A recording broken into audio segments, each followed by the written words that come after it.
Ikinukuliwa katika vyanzo vya kuaminika nchini Burkina Faso kwa Ibrahim Traore mara baada ya mkutano wake ambao aliweza kufanya katika mji mkuu wa Ouagadougou na kuweza kuzungumzia hali halisi ya bara la Afrika, na kwa hiki kipindi ambacho kumekuwa na taarifa mbalimbali, na always ni kwamba amekuwa akifuatilia yale yote yanayoendelea katika nchi mbalimbali za Kiafrika, kwa sababu lengo na adhma kuu ni kuhakikisha kwamba bara la Afrika linaendelea kuwa na amani, lakini pia linaendelea kuwa na maendeleo zaidi ambayo yataifanya kuweza kujivunia bara la Afrika kwa wananchi hao ambao wapo ndani ya bara hili. Kiuhalisia ni kwamba yote yanayozidi kuendelea ni kuhakikisha kwamba kwa nchi ambazo zimejikuta zikiingia kwenye mikasa ya kutofautiana kiitikadi, lakini pia na maadhimisho mbalimbali ambayo yamekuwa yakikinzana, basi yamezidi kuziomba nchi mbalimbali na kwa marais wote ambao tayari kwa hivi sasa wameweza kushikilia mihimili ya nchi,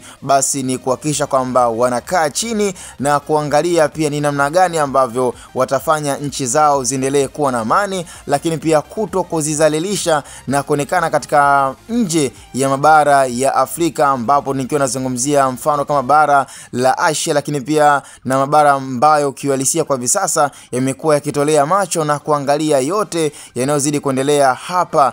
katika bara letu la Afrika, ambapo kumekuwa na mambo kadha wa kadha yakiwa yanazidi kuendelea katika nchi ya Somalia, Uganda, Tanzania, lakini pia na nchi mbalimbali ambazo hivi sasa zimekuwa zikipitia wakati mgumu. Rais Ibrahim Traore amekuwa akiwaomba wananchi na akiwaomba pia viongozi ambao wanashikilia nguzo na mihimili ya taifa kuhakikisha kwamba wanakuwa katika amani, lakini pia kudumisha pia upendo na adhma kuu ya bara la Afrika, kwamba ni bara ambalo linahitaji kuwa na amani na maendeleo zaidi katika siku za usoni.